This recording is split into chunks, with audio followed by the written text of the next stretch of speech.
ব্রাজিলের সেই কাঙ্ক্ষিত স্কোয়াড ঘোষণা করে ফেলছে কার্লো আনচেলত্তি। আজকে আলোচনা করব স্কোয়াড নিয়ে, আজকে আলোচনা করব নেইমার জুনিয়রকে নিয়ে, কেন স্কোয়াডে ডাক পায় না, আজকে আলোচনা করব রদ্রিগো গোয়েজকে নিয়ে। এই জন্য ভিডিওটা একটু লং হইতে পারে, সবাইকে রিকোয়েস্ট করবো পুরো ভিডিওটা দেখার জন্য। ফার্স্টে আসি আমাদের গোলকিপার পজিশনে, যেখানে আমাদের ফার্স্ট নামটা হচ্ছে অ্যালিসন বেকার।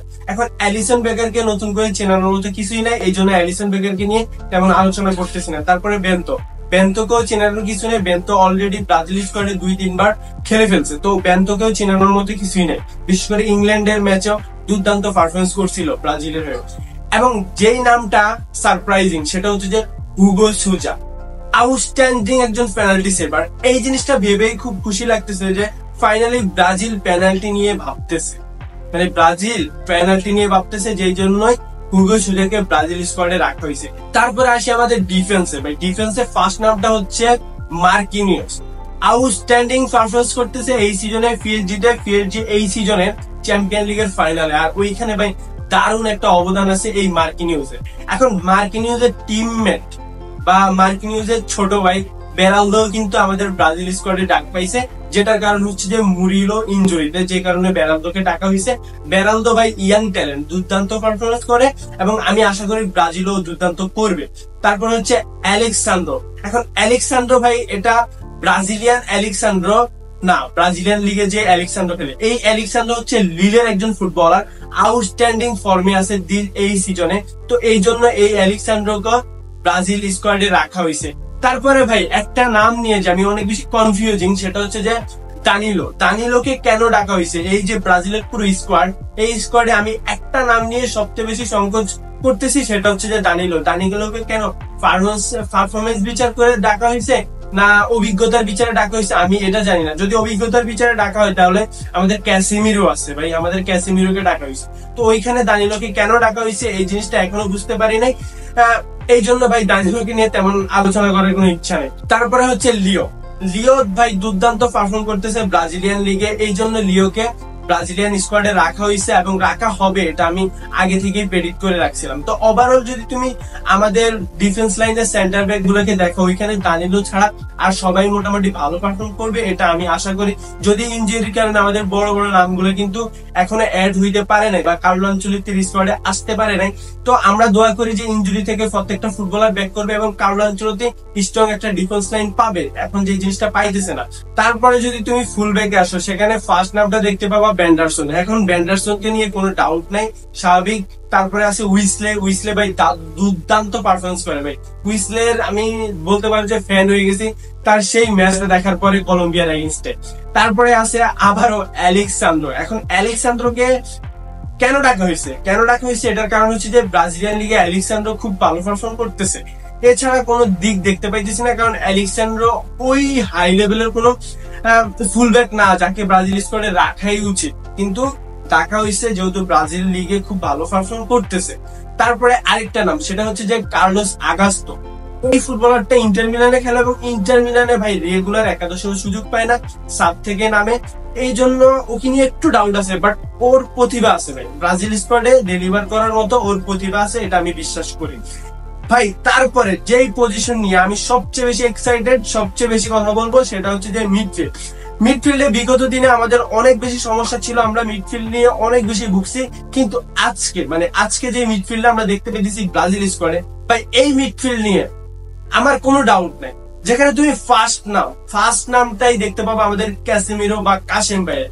এখন কাশেম ভাই অনেকদিন পরে ব্রাজিল স্কোয়াডে ব্যাক করছে এবং ক্যাসিমিরোর ক্যাপাবিলিটি নিয়ে তুমি কোনো ডাউট করতে পারবে না, বা রিসেন্ট টাইমে ম্যান ইউনাইটেডে ক্যাসিমিরো যে পারফরমেন্স করছে ওইটা তুমি ভুলে যেতে পারবে না। এবং ক্যাসিমিরো কেমন ফুটবলার এটা তোমাদেরকে নতুন করে এক্সপ্লেন করতে হবে না। তারপরে ভাই ক্যাসিমিরোর সরাসরি যদি কোনো ব্যাকআপ নেওয়া হয়, সেটা হচ্ছে বুইনো গুইমারেস। মানে প্রত্যেকটা পজিশনে যে এই ফুটবলারটা খেলতে পারতেছে না, ওর ব্যাকআপ নেওয়া হয়েছে মিডফিল্ডে, ও একটু দুর্দান্ত খেলতে পারবে এরকম ক্যাপাবিলিটি আছে। এবং বুইনো গুইমারেস কেমন ফুটবলার, কেমন ক্যাপাবল ফুটবলার, সেটা তুমি নিউক্যাসলের ফুটবল দেখলেই বুঝতে পারবে। বা বলতে পারো যে পেপ গার্দিওলা বুইনো গুইমারেসকে তার স্কোয়াডে নেওয়ার জন্য মুখিয়ে আছে, যে আমি যে কোনো মুহূর্তে বুইনো গুইমারেসকে আমি নিউক্যাসল থেকে ম্যান সিটিতে উড়াই আনবো, এরকম একটা অবস্থায় আছে। তাহলে তুমি বুঝে দেখো এই ফুটবলারটা কেমন ক্যাপাবল। তারপরে ভাই যে নামটা সবচেয়ে বেশি সারপ্রাইজিং, এর আগেও প্রেডিক্ট করছিলাম, আশা করছিলাম এই ফুটবলারটাকে ব্রাজিল স্কোয়াডে রাখা হবে, কিন্তু রাখা হয় নাই। বর্তমানে ফ্রান্স লিগে অনেক দুর্দান্ত খেলতেছে এবং চেলসির ফুটবলার লোনে আছে ফ্রান্সে। তো ওই ফুটবলারটাকে তুমি গেস করে ফেলছো, সেটা হচ্ছে যে আন্দ্রে সান্তোস। ভাই young talent, most talented midfielder বলতে পারো বর্তমান সময় ব্রাজিলের, যাকে এর আগে কখনোই স্কোয়াডে রাখা হয় নাই। কিন্তু কার্লো আনচেলত্তি স্কোয়াডে ও থাকবে এটা আমি আশা করছিলাম যখন আমি প্রাথমিক স্কোয়াডে ওর নামটা দেখতে পেয়েছি, এবং দুর্দান্ত একজন ফুটবলার যাকে নিয়ে তুমি ডাউট করতে পারবে না। তারপরে গার্সনকে রাখা হয়েছে, এবং গার্সন কেমন পারফর্ম করে রিসেন্ট টাইমে আমাদের ব্রাজিল স্কোয়াডে কয়েকটা ম্যাচে ও দেখাই দিছে ও কেন ব্রাজিল স্কোয়াডের জন্য ক্যাপাবেল। তো ওভারঅল তুমি যদি দেখো আমাদের অ্যাটাকিং মিডে যে ফুটবলারটাকে রাখা হয়েছে, আমরা বলতাম যে নেইমারের পরে যদি কোনো অ্যাটাকিং মিডের বেস্ট ফুটবলার ব্রাজিলের থেকে থাকে সেটা হচ্ছে আন্দ্রেস পেরেরা, এবং আন্দ্রেস পেরেরাকে রাখা হয়েছে। মানে ব্রাজিলের এই মিডফিল্ড নিয়ে তুমি যদি ভিডিও বানাও ভাই, তুমি 1 ঘন্টা কথা বলতে পারবা যে এমন এমন মিডফিল্ডারকে রাখা হয়েছে, বা এরা মোস্ট ট্যালেন্টেড, মানে শুধু ট্যালেন্টেড না, মোস্ট ট্যালেন্টেড, প্রত্যেকটা ফুটবলার মোস্ট ট্যালেন্টেড যেটা বলতেছিলাম। তারপরে ভাই একটা নাম এখনো আমি ভুলে গেছি, সেটা হচ্ছে যে এডারসন, আটালান্টার এডারসন, দুর্দান্ত পারফরমার এবং ভাই আউটস্ট্যান্ডিং টেম্পো কন্ট্রোলার, যাকে ব্রাজিল স্কোয়াডে দরকার আছে। এবং এই ফুটবলারটাকেও রাখা হয়েছে, যেটা আমরা আগে ভাবতাম যে এইসব ফুটবলারকে ব্রাজিল স্কোয়াডে রাখা হবে, কিন্তু হইতো না, কিন্তু এখন রাখা হবে।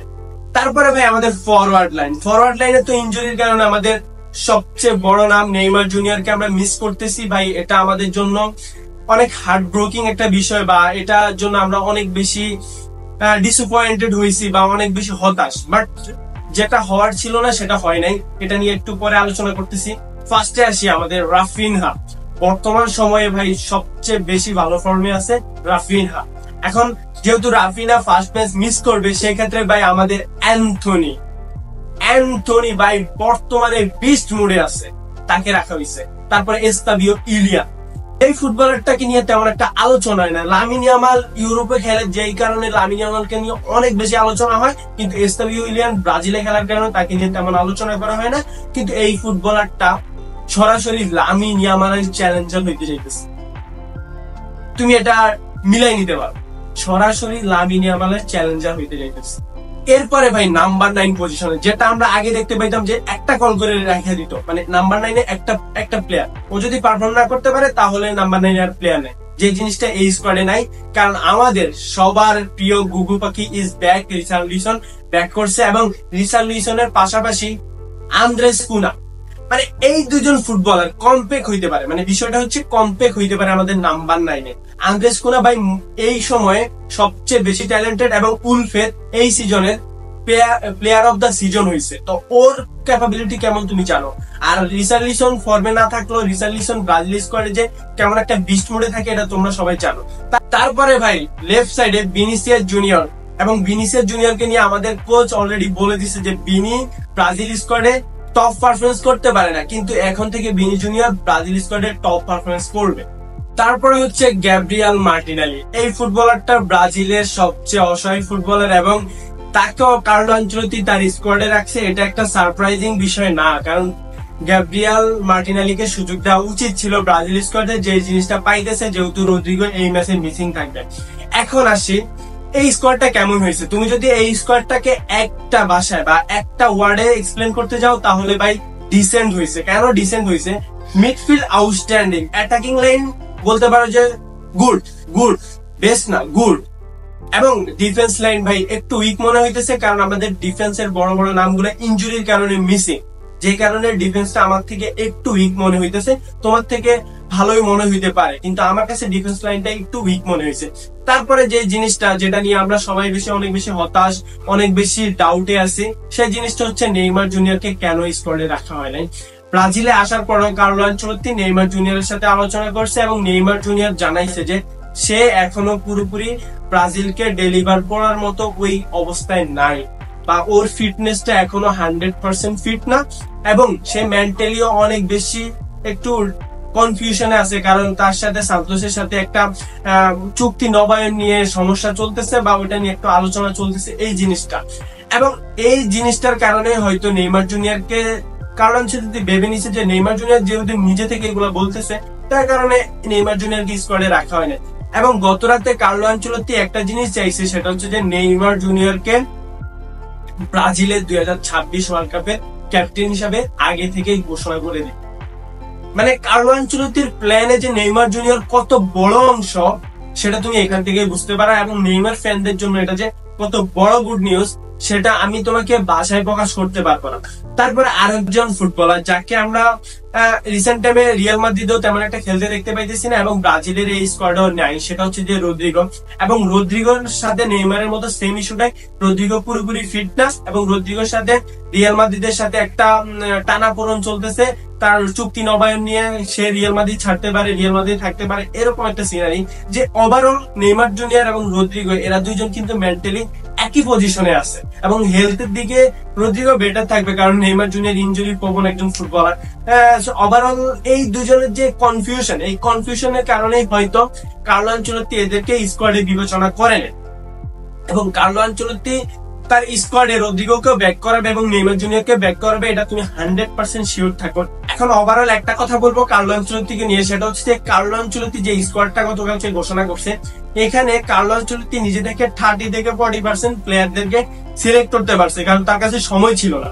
আর যে প্লেয়ার গুলোকে সিলেক্ট করা হয়েছে সেটা ব্রাজিলিয়ান যে কোচিং স্টাফ গুলো ছিল বা যারা প্লেয়ারদেরকে সিলেক্ট করে তাদের মানে অনুপ্রেরণা বা তারা বুস্ট করছে যে এই প্লেয়ার গুলাকে তুমি তোমার স্কোয়াডে রাখতে পারো বা এই প্লেয়ার গুলো ভালো পারফর্ম করতেছে, যে কারণে এই প্লেয়ার গুলোকে রাখো। এই সিনারি কিন্তু ওভারঅল এইসা দাঁড়াইতেছে। এখন ওভারঅল একটা কথাই বলবো, এই দুই ম্যাচের যে স্কোয়াডটা তুমি ব্রাজিলে দেখতেছো, এই স্কোয়াডটা যতটা তোমাকে সারপ্রাইজিং করবে, আমি এটা বলে দিতে পারতেছি যে ব্রাজিলের পরবর্তী যে দুইটা ম্যাচ ওয়ার্ল্ড কাপ বাছাই করবে, ওই দুইটা ম্যাচের যে স্কোয়াডটা তুমি দেখতে পাবা, সেটার মধ্যে আরো বেশি সারপ্রাইজিং কল দেখতে পাবে। এবং কার্লো আনচেলত্তি অলরেডি ব্রাজিলকে নিয়ে একটা নতুন অরা ক্রিয়েট করতে চাইতেছে।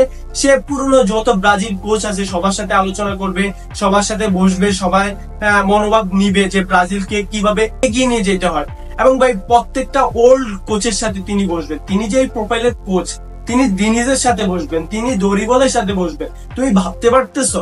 তিনি তিতের সাথে বসবেন, যারা ওর অর্ধেক সমমানের কোচও না, ওদের সাথে বসবেন শুধুমাত্র ব্রাজিলকে 2026-এর হেক্সা মিশন কমপ্লিট করানোর জন্য। মানে ওরাটা কিভাবে ক্রিয়েট করতেছে কার্লো আনচেলত্তি, সেটা তুমি ভাবতে পারবা না। ওভারঅল একটা কথাই বলবো, ভিডিও অনেক বড় হয়ে গেছে, প্রায় 12 থেকে 15 মিনিট হয়ে গেছে, বাট কার্লো আনচেলত্তি যেটা করতেছে ভাই, এটা আমাদের ব্রাজিল ফুটবলের জন্য অনেক গ্রেটফুল এবং ভালো কিছু হবে। এবং ব্রাজিল ফ্যানটা খুশি হওয়ার জন্য রেডি হয়ে যাবে। এতদিন যত দুঃখ পাইছো ভাই, সবকিছু খুশি মানে আনন্দ দিয়ে ভরিয়ে দিবে এই কার্লো আনচেলত্তি, এটা আমি বিশ্বাস করি। সবাই ভালো থাকবেন, সুস্থ থাকবেন। আসসালামু আলাইকুম।